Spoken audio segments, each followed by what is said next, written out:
भक्तजन हैं, पिछले 11 साल से एक पिक्चर बना रहे थे अपने हीरो की, मुकद्दर का सिकंदर। पिक्चर बन गई, पिक्चर बनने के बाद जब निकल कर आई, वो निकली नरेंद्र का सरेंडर। मुकद्दर का सिकंदर तो पता नहीं कहां गया।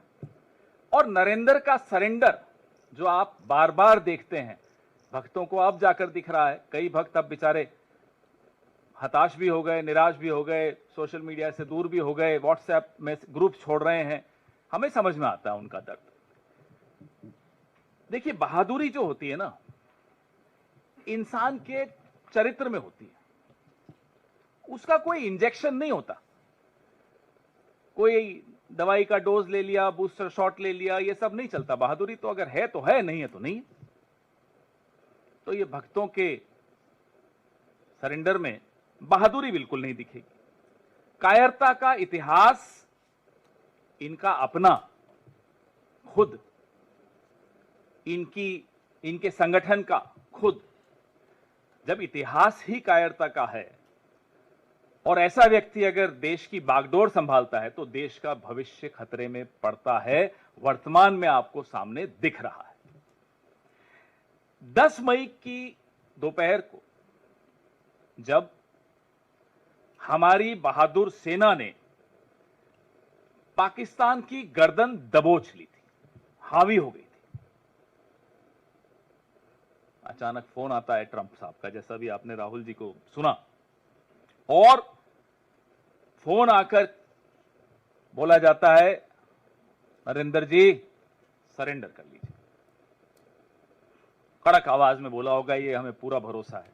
और यहां से भाई साहब जो हैं, मिमियाते हुए सरेंडर कर गए। एक बार में निर्णय हो जाता कश्मीर का भी, पाकिस्तान घुटनों पर था, घुटनों से भी आगे हो जाता, और ज्यादा पूरा नतमस्तक हो जाता। लेकिन फोन आ गया।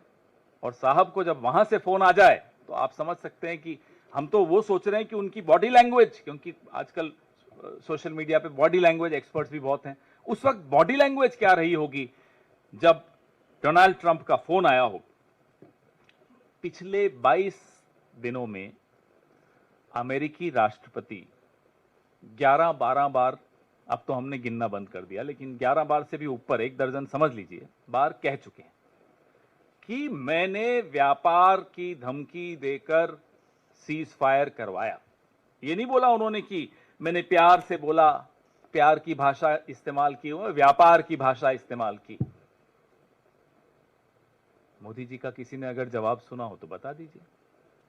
कहीं कहीं आपने, आजकल तो बड़ा रोड शो कर रहे हैं, अपनी नसें दिखाते हुए, सिंदूर सिंदूर सिंदूर।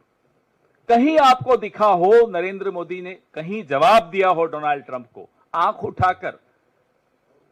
नहीं सुनाई देगा आपको। क्यों? क्योंकि नाम नरेंद्र, काम सरेंडर। ये हकीकत है इस व्यक्ति की, जो पिछले 11 साल से इस देश की बागडोर संभाले हुए है।